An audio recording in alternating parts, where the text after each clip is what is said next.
realmente sus intereses. Entonces buscan un protector individual ante la crisis, el hombre fuerte, que promete devolverles su lugar en el mundo.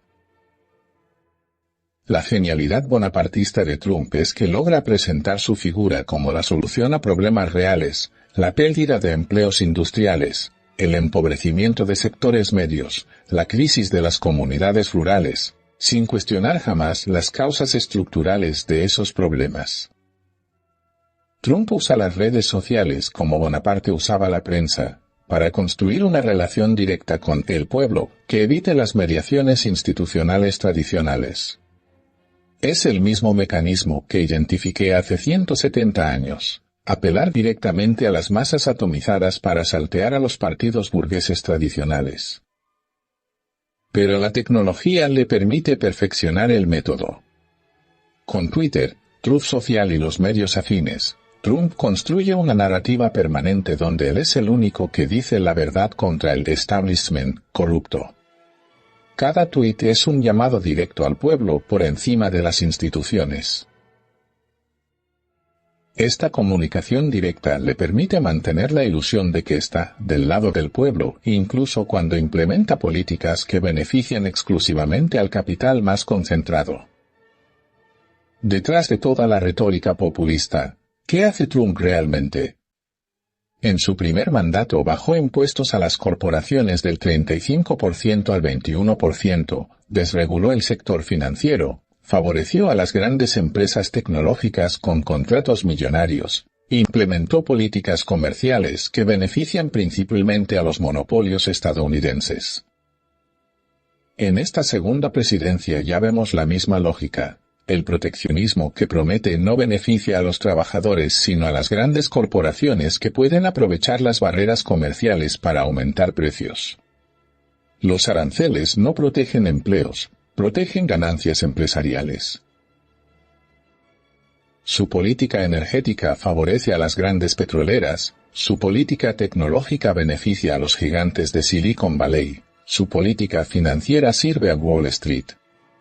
Pero todo esto se presenta como defensa del pueblo estadounidense contra los intereses extranjeros. En su segunda presidencia, Trump está consolidando lo que identifiqué como característica fundamental del bonapartismo, la construcción de un aparato estatal hipertrofiado y personalizado. No se trata solo de nombrar funcionarios leales, se trata de crear una estructura de poder que dependa directamente de su figura. Esto incluye la lealtad personal exigida a funcionarios militares, la purga de funcionarios desleales del Estado profundo, la creación de canales de comunicación directos que eviten las instituciones tradicionales.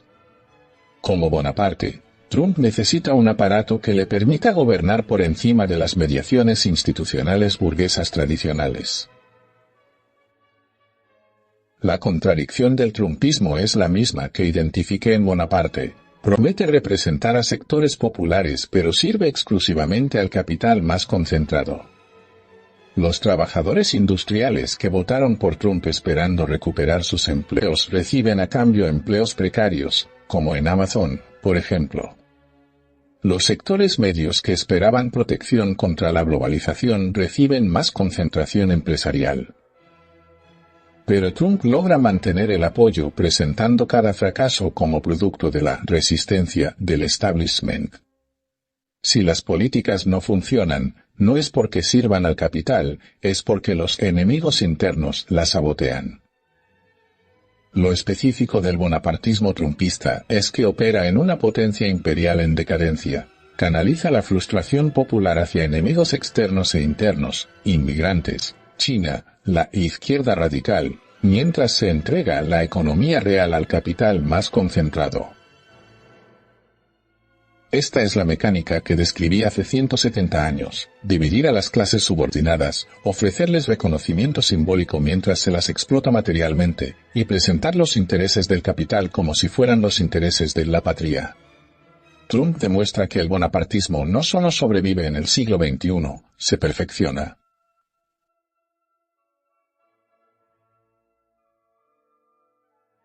Jair Bolsonaro en Brasil representa un bonapartismo periférico con características específicas que hay que analizar desde el materialismo histórico, no desde los valores o discursos en abstracto, sino desde las condiciones materiales que permitieron su ascenso.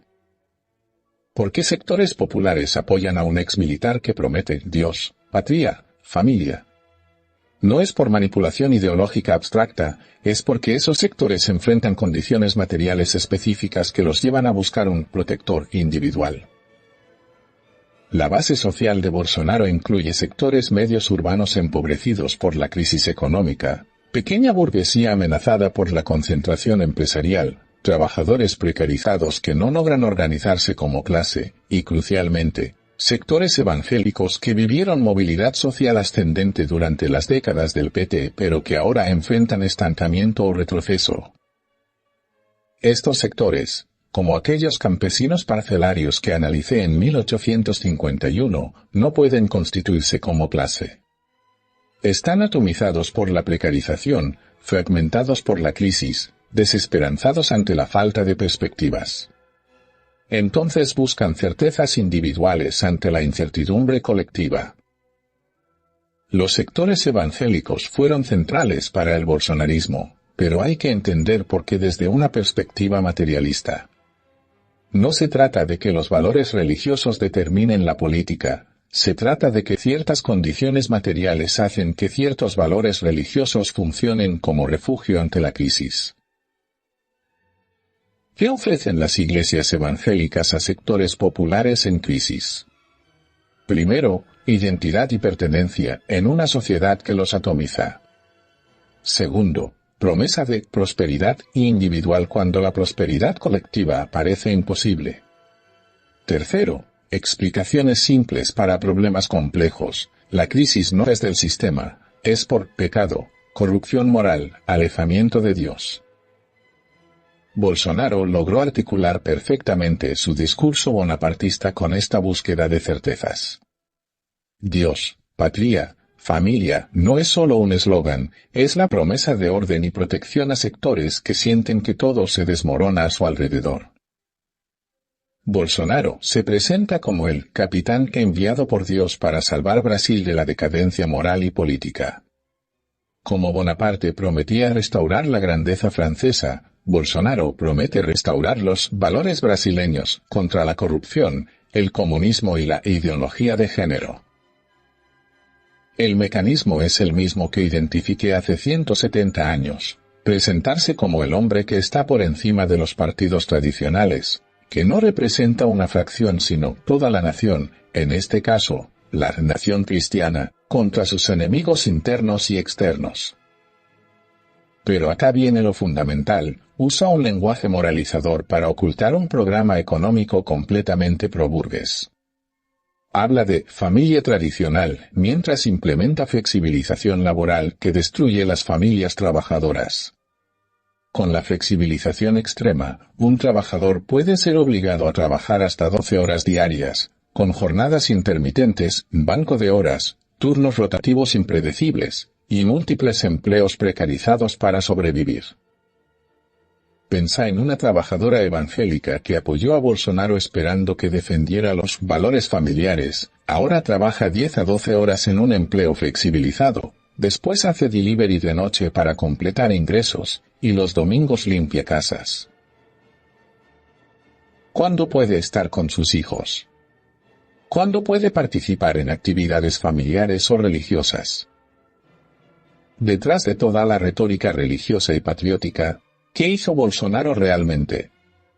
Implementó el programa perfecto para las fracciones más reaccionarias del capital brasileño, flexibilización laboral extrema que precarizó millones de empleos, desregulación ambiental que permitió la devastación de recursos naturales, políticas de austeridad que redujeron el gasto social, apertura de tierras indígenas para el agronegocio. Su política económica favoreció sistemáticamente al capital financiero y al agronegocio exportador. Pero todo esto se presentaba como defensa de los valores brasileños contra el comunismo del PT. La explotación económica se disfrazaba de cruzada moral.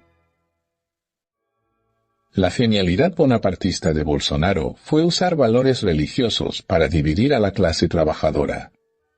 Creó la ficción del trabajador de bien versus el vago, de la familia tradicional versus la ideología de género, del ciudadano honesto versus el bandido. Esta división no es casual, es funcional al capital. Mientras los trabajadores se pelean por valores morales, no se organizan para defender sus intereses materiales. Mientras discuten sobre ideología de género, no discuten sobre flexibilización laboral. Mientras se movilizan por Dios y familia, no se movilizan por salarios y derechos. Los pastores evangélicos funcionaron como aparato ideológico fundamental, legitimando la explotación como voluntad divina y presentando la sumisión como virtud cristiana. No es coincidencia que muchos pastores hayan sido electos diputados y senadores con apoyo bolsonarista. Bolsonaro utilizó como el bonapartismo puede usar valores religiosos y patrióticos para ocultar su función real, reorganizar la dominación burguesa cuando las formas tradicionales entran en crisis. La Biblia y la bandera se convierten en instrumentos para legitimar la explotación más salvaje. Esta es la mecánica que describí hace 170 años adaptada a las condiciones periféricas, usar identidades culturales y religiosas para dividir a las clases subordinadas mientras se entrega la economía al capital más concentrado. El bonapartismo no solo sobrevive en la periferia, se adapta perfectamente a las condiciones de dependencia y fragmentación social que el capitalismo periférico genera.